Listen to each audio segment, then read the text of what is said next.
ભાજપના ધારાસભ્ય રમણ વોરાએ નિવેદન આપ્યું છે। અમારા સંવાદદાતાએ તેમની સાથે ખાસ વાતચીત કરી હતી। ત્યારે કોંગ્રેસના નેતાઓ ભલે મંત્રી બને, ભાજપ શિસ્તવાળી પાર્ટી છે, કોઈ કકળાટ નથી ભાજપમાં, તેવું તેમનું કહેવું છે। હાઈકમાન્ડ જે કરશે તે સારું હશે। તો ભાજપના ધારાસભ્ય રમણ વોરાએ આ નિવેદન આપ્યું છે। અમારા સંવાદદાતા ખાસ તેમની સાથે વાતચીત કરી હતી। ત્યારે તેમણે કહ્યું કે કોંગ્રેસના નેતાઓ ભલે મંત્રી બને, પરંતુ ભાજપ શિસ્તવાળી પાર્ટી છે અને તેમાં કોઈ જ કકળાટ થતો નથી, તેવું તેમનું કહેવું છે। હાઈકમાન્ડ જે કરતું હોય છે તે જ નિર્ણય રહેતો હોય છે અને તેને બધાએ અનુસરવાનું હોય છે, તેવું ભાજપના ધારાસભ્ય રમણ વોરાએ નિવેદન આપ્યું છે। તો ધીરે ધીરે જે મંત્રીઓ છે તે મહાત્મા મંદિર પહોંચી રહ્યા છે। ગુજરાતના નવા મંત્રીમંડળનું લિસ્ટ હવે સામે આવી ગયું છે। સીએમ સહિત 26ની યાદી સામે આવી છે, જેમાં 3 SC અને 4 ST મંત્રી બનશે। એટલે કે સમાજ હોય, પછી જિલ્લો હોય, યુવા વર્ગ હોય, મહિલા હોય, એ તમામને ધ્યાનમાં રાખીને આ મંત્રીમંડળ રચવામાં આવ્યું છે। 2027ના ઇલેક્શનને ધ્યાનમાં રાખીને આ મંત્રીમંડળની રચના કરવામાં આવી છે। જે મંત્રીઓ શપથ ગ્રહણ કરવાના છે, 11:30 કલાકે શપથ ગ્રહણ કરશે। રાજ્યપાલ આચાર્ય દેવવ્રત તમામ મંત્રીઓને શપથ લેવડાવશે।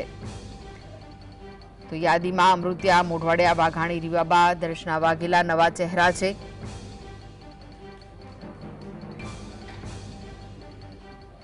જે અપડેટ સતત સામે આવી રહ્યું છે એ પણ અમે આપના સુધી પહોંચાડી રહ્યા છે। ત્યારે નવા મંત્રીમંડળમાં નામોની જાહેરાત થઈ ચૂકી છે। જે નામો ઉપર અટકળો ચાલી રહી હતી તેના પર હવે પૂર્ણ વિરામ આવી ચૂક્યું છે, કારણ કે બધા નામ જાહેર થઈ ચૂક્યા છે। કોને રિપીટ કરાયા છે તેના પર જો આપણે નજર કરીએ તો હર્ષ સંઘવીને રિપીટ કરાયા છે, જેઓ મજૂરા સીટ પરથી જીત્યા હતા અને ગૃહ રાજ્યમંત્રીનું પદ તેઓ સંભાળી રહ્યા હતા, જ્યારે કે કનુ દેસાઈને પણ રિપીટ કરવામાં આવ્યા છે। તો વધુ વિગતો માટે જોડાઈ ગયા છે સંવાદદાતા જતીન। બસ હવે 11:30 વાગ્યાને થોડી રાહ છે અને પછી જે નવા મંત્રીઓ છે શપથ ગ્રહણ કરશે, શું વિગતો મળી રહી છે?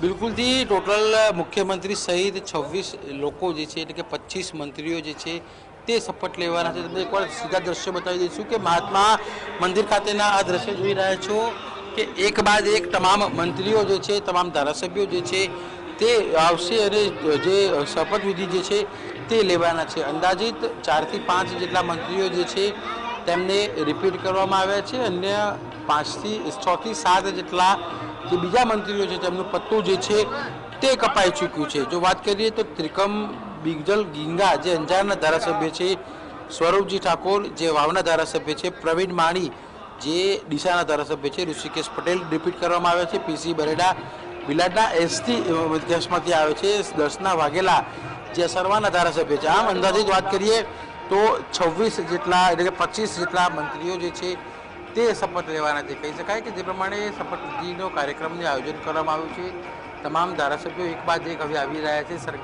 રજનીશ પટેલ જે છે સંગઠન મહામંત્રી તે પણ અહીં આવી ચૂક્યા છે। તમામ લોકોનું કહેવું છે કે નવી સરકાર ખૂબ જ સારી બનશે અને સરકાર અને સંગઠન વચ્ચે કયા પ્રકારે તાલમેલ રહે છે તે હોવું જોઈએ। મહત્વની વાત છે કે જયેશ રાદડિયા પર સૌની નજર હતી, અલ્પેશ ઠાકોર ઉપર સૌની નજર હતી, તે તમામ લોકોના નામ જે છે તે જોવા નથી મળતા। એટલે કહી શકાય કે ભારતીય જનતા પાર્ટી દર વખતે જે કોથળામાંથી બિલાડું કાઢવું હોય તે પ્રકારની વાત કરતી હોય છે, આજે પણ તે પ્રકારની પરિસ્થિતિ જોવા મળી રહી છે। બસ થોડાક જ મિનિટોની વાત છે, થોડાક જ મિનિટોની છે, તમામ ધારાસભ્યો, તમામ નવા મંત્રીઓ જે શપથ લેવાના છે તે મહાત્મા મંદિર ખાતે આવશે અને શપથ લેશે।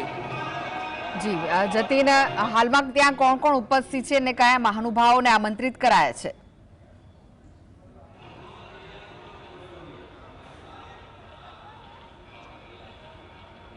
બિલકુલ કૃષ્ણ, હાલ ભારતીય જનતા પાર્ટીના દિગ્ગજ નેતાઓ જે છે તે આવી ચૂક્યા છે, સંગઠનના તમામ પદાધિકારીઓ જે છે તે આવી ચૂક્યા છે, તમામ MP જે છે, મેમ્બર ઓફ પાર્લામેન્ટના ગૃહસભ્યો, તમામ નેતાઓ જે છે તે અહીં આવી પહોંચે છે। ફરી એકવાર દ્રશ્યો બતાવીશું કે મહાત્મા મંદિર ખાતે દ્રશ્યોમાં તમે જોઈ રહ્યા છો કે ભારતીય જનતા પાર્ટીના તમામ નેતાઓ હોય, કાર્યકર્તાઓ હોય, તમામ એ શપથવિધિ નવી સરકાર બનવા જઈ રહી છે, સરકારના તમામ મંત્રીઓ જે છે તે આવી રહ્યા છે, તેને લઈ તમામ કાર્યકર્તાઓમાં ખૂબ ઉત્સાહ જોવા મળી રહ્યો છે.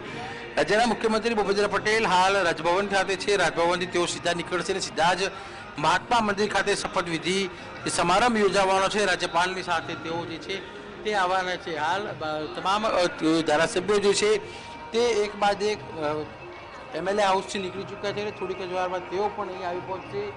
અહીંયા આગળ શપથવિધિમાં તમામ મંત્રીઓ શપથવિધિ લેશે. શપથવિધિની અંદર તમામ મંત્રીઓને સંતો દ્વારા આશીર્વાદ જે છે તે આપવામાં આવશે, જેને લઈ સંતો માટે તમામ પ્રકારની વ્યવસ્થા જે છે તે કરવામાં આવી છે. સ્ટેજની ડાબી બાજુએ તમામ સંતો જે છે તે આવી ચૂકેલા છે અને શપથવિધિ બાદ તમામ મંત્રીઓને ગુજરાતના તમામ સંતો જે છે તે આશીર્વાદ આપવાના છે. જી જતીન, શપથવિધિ બાદ શું એવું લાગી રહ્યું છે કે કયા મંત્રીને કયો વિભાગ સોંપવામાં આવે તેની પણ જાહેરાત ટૂંક સમયમાં થઈ શકે છે તેવી કોઈ માહિતી મળી રહી છે?